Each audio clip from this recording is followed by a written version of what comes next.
Al Durr وهذه الكلم بمديح الهادي تنتظم، ضاءت بالمختار الظلم وحلا في مولده النغم. قسما بالله رب العالمين وارتضينا غير دين الله دين، فهو دين الحق دين الأنبياء إنه الإسلام.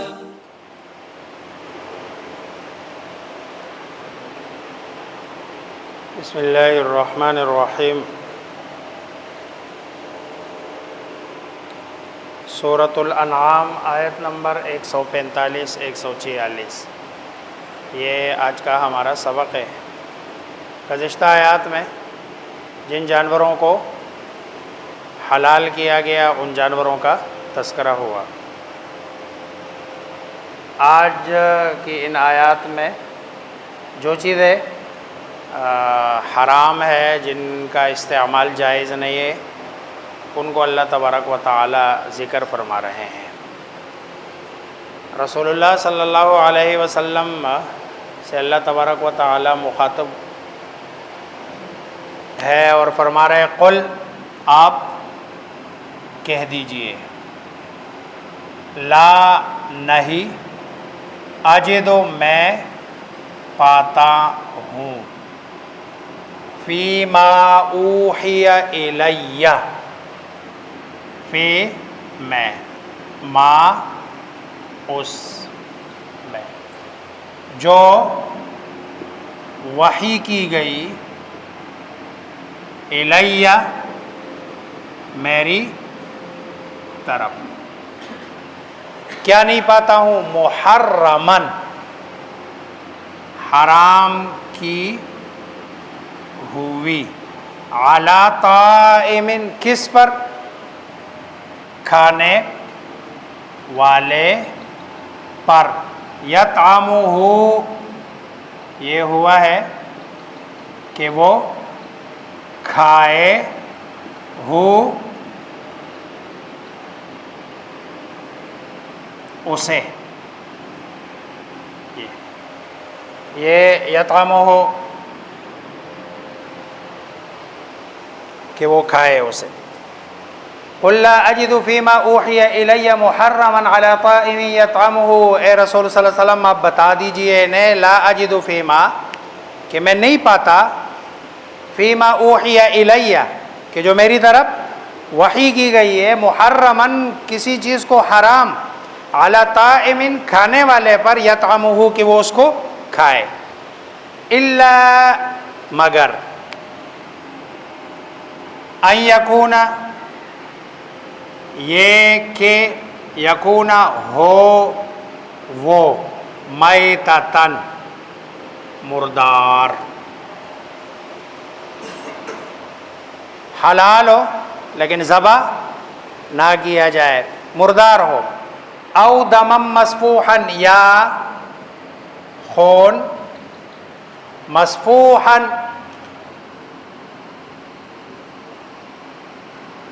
بہتا ہوا. یہ جو سین فا ہا ہے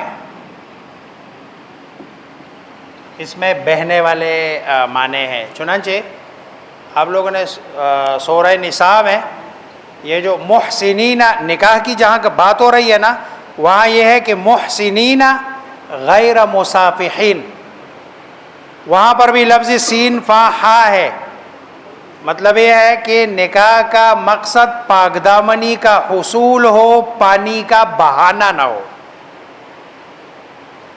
اسی لیے سفاح زنا کو بھی کہتے ہیں، کیونکہ وہاں پر بھی مقصود صرف جنا پانی کا نکالنا ہوتا ہے. تو یا مسفوحن یعنی بہنے کے معنی میں صرف یہ بتا رہا ہوں کہ سین فا ہا کا جو مادہ ہے اس میں بہنے والے معنی. اب دیکھو وہاں بہنا کسی اور چیز کا ہے اور یہاں بہنا کسی اور چیز کا ہے. دمن مسفوحن، خون بہتا ہوا.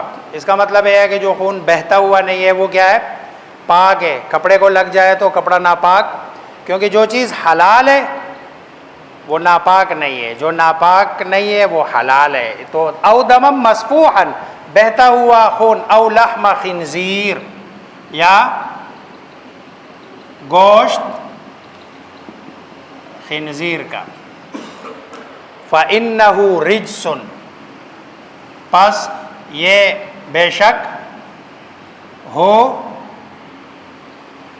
یہ وہ یعنی خنزیر کا رجسون کیا ہے؟ گندا ہے، گندگی ہے اس میں. یہ تین چیزیں یہ ہو گئی. او فسقن یا گناہ کی چیز.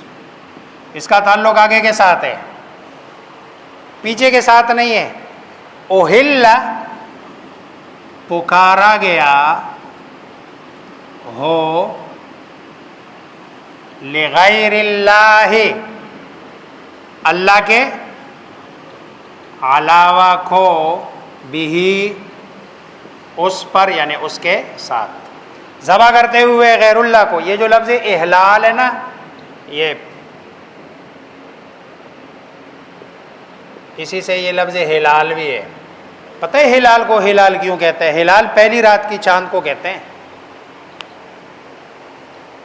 اور 14ویں رات کی چاند کو بدر کہتے ہیں. باقی راتوں میں اس کو قمر کہتے ہیں. یعنی ایک ہی چاند ہے، پہلی رات کی چاند کو ہلال کہتے ہیں. اور ہلال اس لیے کہتے ہیں کہ پہلی رات کی چاند پہ لوگ چیختے ہیں، اس میں چیخنے والا معنی ہے. وہ کہتے ہیں وہ چاند نظر آیا. کتابوں میں لکھا ہے بچہ جب پیدا ہوتا ہے تو کب اس کو کفن دفن اور اس کا جنازہ پڑھا جائے گا. یعنی زندہ اگر پیدا ہو بچہ تو ظاہری بات ہے اس پہ جنازہ بھی پڑھا جاتا ہے، اس کو پراپر کفن دفن. اور اگر مردہ پیدا ہو جائے تو ایک کپڑے میں اس کو بند کر کے اور ایک گڑھا کھود کے اس کو ڈال دیا جاتا ہے. یہی ہے شریعت کا. وہاں پر بھی جو لفظ ہے نا کتابوں میں وَمَنِ اسْتَحَلَّ، وَمَنِ اسْتَحَلَّ یعنی وہ بچہ جو کیا کرے پیدائش کے بعد آواز نکالے، چیخے. تو یہ اور یہاں پر بھی بندہ جب کسی چیز کو ذبح کرتا ہے نا تو ذبح کرتا ہے، کہتے بھئی تکبیر کس سے کہو؟ زور سے. تو کہتے ہیں اللہ بسم اللہ اللہ اکبر، اور بسم اللہ اللہ اکبر کی جگہ وہ بت کا نام لے لیتا ہے، کسی اور کا نام لے لیتا ہے. تو یہ وما او فسقن یا گناہ کی چیز اہل لغیر اللہ بھی، کہ جس پر پکارا گیا اللہ کے علاوہ کسی اور کا نام. تو یہ چار چیزیں بیان کی ہے. اچھا یہ لا اجد فیما اوحی الی محرما علی طائم یطعمہ، اور اس کے بعد چار چیزیں، یہ سمجھنے کی بات ہے. بعض لوگ کہتے ہیں کہ بس قرآن میں اللہ نے بتا دیا کہ بھئی یہ چار چیزیں حرام ہیں اور ان چار چیزوں کے علاوہ کوئی اور چیز حرام. پہلی بات تو یہ سمجھنے کی ہے کہ یہ سورت مکی ہے. یہ سورت کیا ہے؟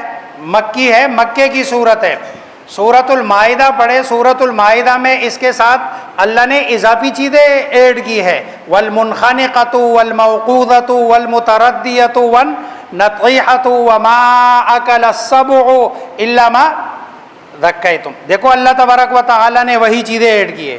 پھر خود رسول اللہ صلی اللہ علیہ وسلم نے کچھ چیزیں اس کے ساتھ ایڈ کی ہے.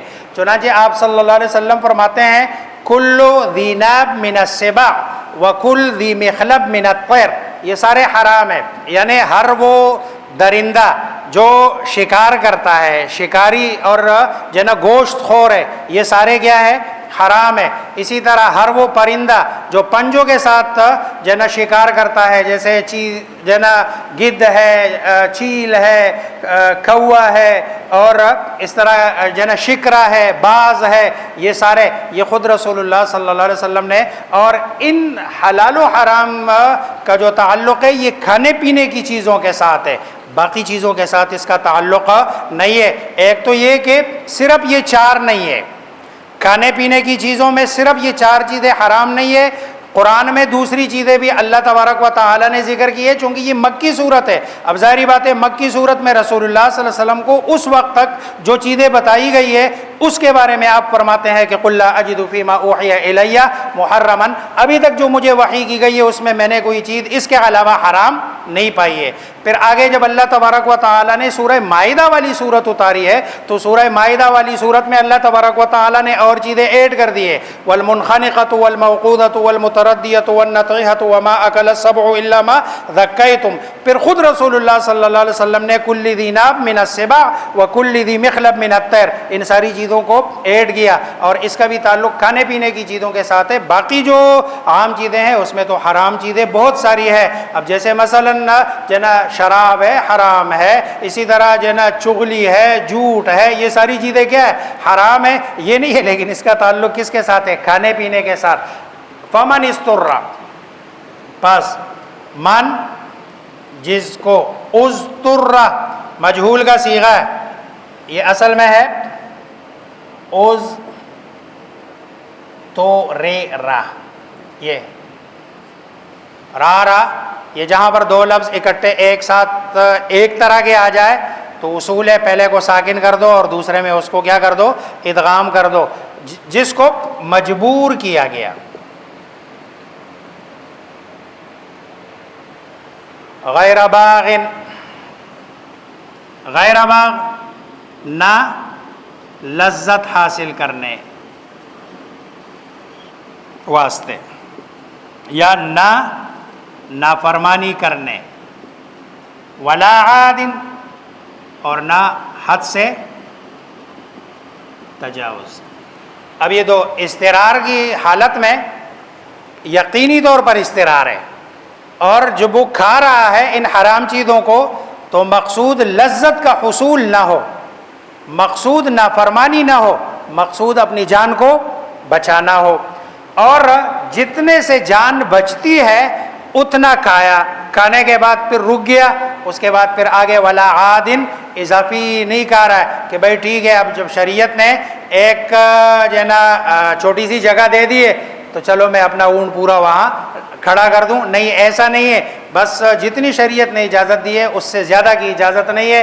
اگر ایسا کسی نے استرار کی حالت میں کر لیا فَإِنَّ رَبَّكَ, پس بے شک رب تیرا, غفور بخشنے والا, رحیم رحم کرنے والا, زیادتی کو معاف کرتا ہے. اور اس طرح کی صورتحال میں اللہ تبارک و تعالی رحم کا معاملہ کرتا ہے, اجازت دے دیتا ہے. اچھا, میں نے اس دن بھی شاید بتایا تھا کہ اس صورتحال میں اگر کوئی آدمی حرام کو نہ کھائے اور وہ مر جائے تو یہ بندہ گناہگار ہوگا. یعنی رحم اللہ تبارک و تعالیٰ کی طرف سے. دیکھو ہم کہتے ہیں نا ماں کی رحم کے ساتھ بسا اوقات تشبیہ دی جاتی ہے کہ ماں جتنا اللہ تبارک و تعالیٰ ماں سے زیادہ رحیم ہے, تو ماں سے زیادہ رحیم. ماں اگر جان بچانے کے لیے وہ کچھ بھی اس کو کرنا پڑ جائے تو ماں کر لیتی ہے. اب دیکھو یہاں اللہ تبارک و تعالیٰ اپنا حکم چینج کرتے ہیں کہ بھئی عام صورتحال میں یہ چیزیں حرام ہے, میرا آرڈر ہے, حکم ہے, لیکن اگر آپ کا مسئلہ ہے, آپ کی جان کا مسئلہ ہے تو اللہ کہتا ہے میرا حکم چھوڑ دو, اپنی جان بچا لو. دیکھو کتنا رحیم ہے اللہ تبارک و تعالی. وعلی الذین ہادوا, اور ان لوگوں پر جنہوں نے یا جو ہادو یہودی ہوئے, یہودیت اختیار کی. حرمنا حرام کر دی, نہ ہم نے کل ذی ظفر ہر ناخن والا. ظفر کو بھی اردو میں نہیں اس کا معنی نہیں کیا جا سکتا ہے, اردو معنی میں اس کو بند نہیں کیا جا سکتا ہے, کیونکہ یہ ظفر ناخن والا بھی کہتے ہیں, ظفر کھر والا بھی کہتے ہیں. اب اگر پرندہ ہے ذی ظفر تو یہ ناخن والا ہے, اور اگر جانور ہے تو پھر یہ کھر والا ہے.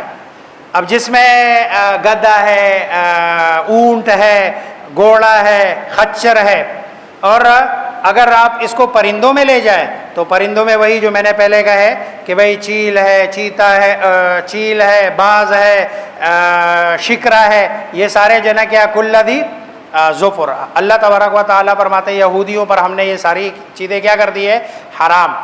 ومن البقر, اور گائے سے, والغنم, اور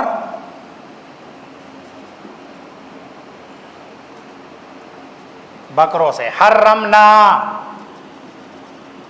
حرام کیا ہم نے علیہم ان پر. شحوم یہ شحم کی جمع ہے. چربیاں ہما ان دونوں کی. گائے کی چربی بھی حرام اور بکرے کی اور بکری کی چربی بھی ان پر حرام. گائے بیل یہ ہمارے لیے چربی کیا ہے؟ حلال ہے. یہ ہماری بات نہیں ہو رہی ہے, کس کی بات ہو رہی ہے؟ اور یہ بتا رہا ہوں, ابھی آگے بتاتا ہوں میں کہ بھئی کہاں اگر اہل کتاب کی بات اللہ کرے تو کہاں پر وہ حکم ہمارے لیے ہوگا اور کہاں وہ ہمارے لیے نہیں ہوگا. حرمنا علیہم حرام کی ہے ہم نے ان پر چربیاں ان دونوں کی.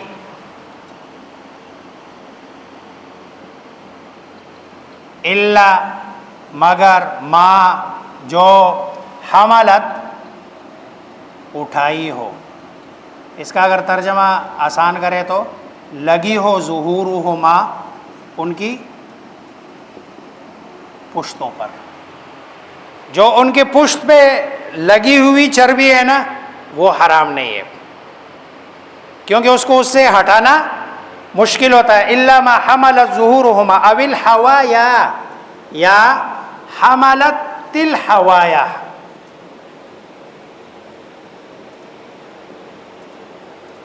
یا آنتڑیوں کو لگی ہو, آنتڑیوں کو لگی ہوئی چربی اور ان کی پشت پر لگی ہوئی چربی.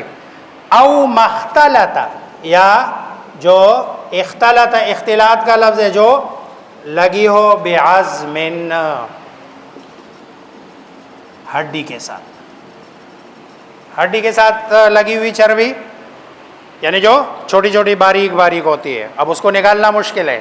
یا آنتڑیوں کے ساتھ لگی ہوئی ہے یا ان کی پشت کے ساتھ لگی ہوئی ہے.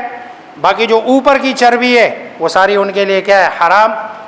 اب اگر یہ اگلا جملہ نہ ہوتا نا تو یہ ہمارے لیے بھی حرام ہوتی یہ چیزیں, لیکن اگلے جملے نے بات واضح کر دی ہے کہ یہ ہمارے لیے حرام نہیں ہے. ذالک یہ حرمت جو اہل یہود پر ہے, جزیناہم ہم نے بدلہ دیا ان کو ببغیہم ان کی سرکشی کا. یعنی یہ حرمت فی نفسی ہی حرام نہیں ہے, یہ چیزیں اپنی ذات میں یہ حرام نہیں ہے. یہ اس کی حرمت کی وجہ کیا ہے؟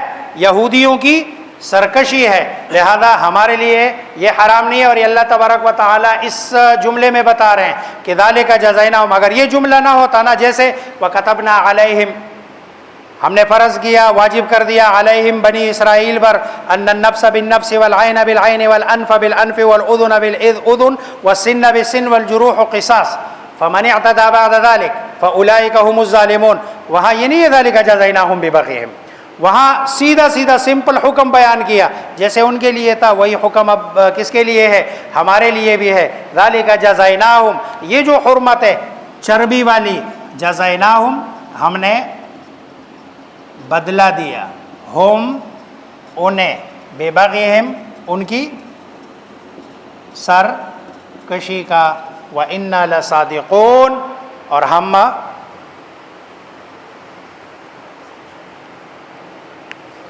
سچے ہیں. یہ آیت بھی ایسی ہی ہے. ہاں